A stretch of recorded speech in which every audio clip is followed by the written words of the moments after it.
Welcome back to SA Live. Well, of course, after that winter weather, the extreme freeze, our plants need a whole bunch of TLC right now.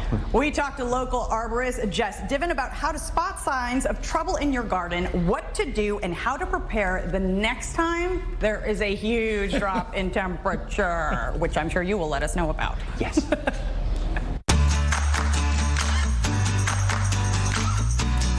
Hello, I'm Jess with the Davey Tree Expert Company. I'm a certified arborist, a Texas oak wilt specialist, and I'm here to give you some tips and pointers of things that homeowners can do to evaluate their trees due to this unusual spring that we've had.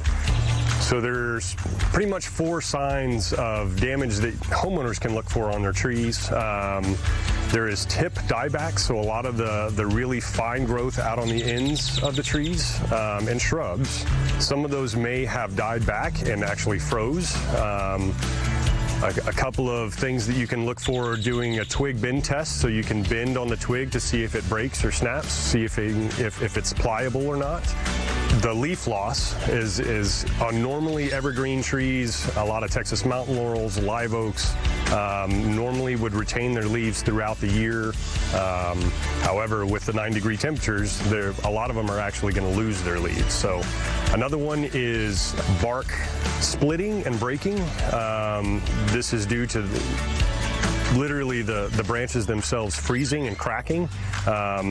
You'll notice the bark will start pulling away, and the bark is a really important part of trees and shrubs because it's where the vascular tissue is. It's where all the nutrients and water flow through into the leaf canopy. Another one is actually bud dieback and desiccation. Looking for dried twigs and branches. There's also weeping, moisture oozing out of the bark or trunk or specific branches and twigs. So I get asked this question a lot: what can people do to save their plants and trees? I think with this hard freeze, one of the biggest things is being patient.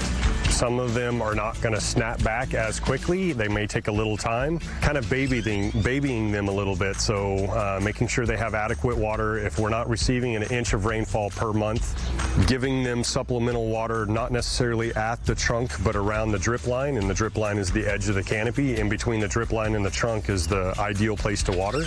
And then not trying to overdo it with fertilizers and things like that. The fast-acting fertilizers can tend to burn plants, especially in highly stressed states. So if you are going to use a fertilizer or something like that, make sure it's a slow-release fertilizer.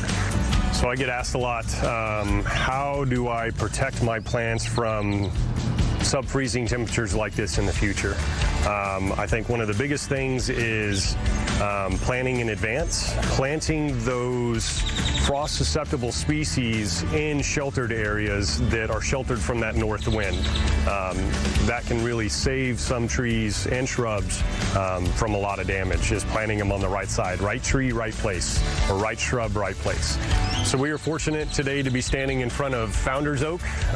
It is a live oak. It's estimated to be about 350 years old. It's hard to truly judge the age of live oaks. This tree, they believe, is an Apache wayfinding tree. If you look at the lean of the tree, it actually points directly to the springs in New Braunfels, the Comal Springs.